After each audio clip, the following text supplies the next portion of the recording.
Hello बच्चों, चलिए प्रश्न को पढ़ते हैं। चार्ल्स के नियम का प्रायोगिक उपयोग क्या है?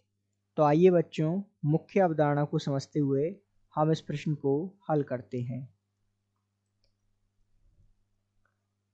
तो मुख्य अवधारणा के रूप में सबसे पहले आइए हम समझते हैं चार्ल्स का नियम क्या है।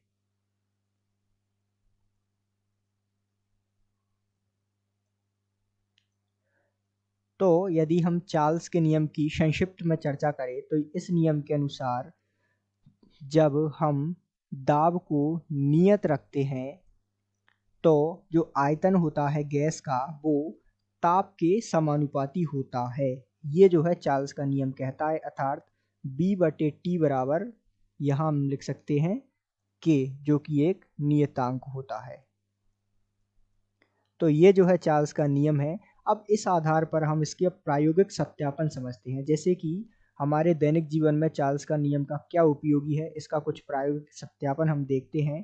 तो इस आधार पर हम कुछ उदाहरण लेते हैं, जैसे खेलकूद, अंतरिक्ष विमान संबंधी परीक्षण एवं मौसम आदि के परीक्षण में इसका उपयोग है। यदि हम दैनिक जीवन में इसका उपयोग देखें या इसका एक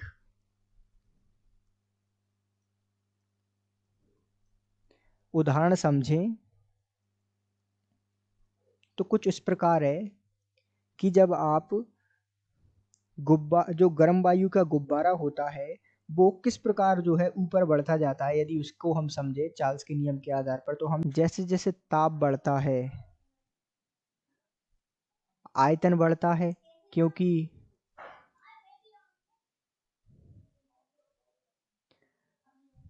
हमने चार्ल्स के नियम से देखा B समानुपाती होता है T, तो जैसे जैसे ताप बढ़ेगा आयतन बढ़ेगा।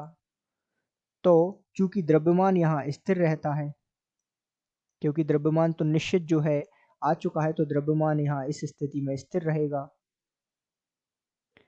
और वायु का घनत्व जो है ऊपर जाने पर घटता जाता है, अर्थात कम होता जाता है, घटता जाता है। तो इस कारण से या परिणाम स्वरूप जो गुब्बारा होता है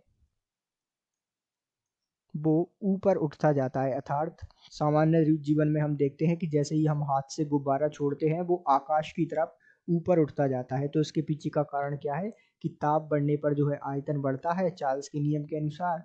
इस और द्रव्यमान तो गुब्बारे के अंदर स्थिर रहता ही है, लेकिन जैसे जैसे गुब्बारा ऊपर जाता है उसका घनत्व अर्थात जो वायु का घनत्व है वो घटता जाता है, और इन सब के परिणाम स्वरूप जो है गुब्बारा वायु में ऊपर की ओर जो है आकाश की ओर उठता चला जाता है। तो इस आधार पर आप दैनिक जीवन में चार्ल्स के नियम का प्रायोगिक सत्यापन भी समझ सकते हैं। आशा करते हैं आपको समझ आया होगा। धन्यवाद।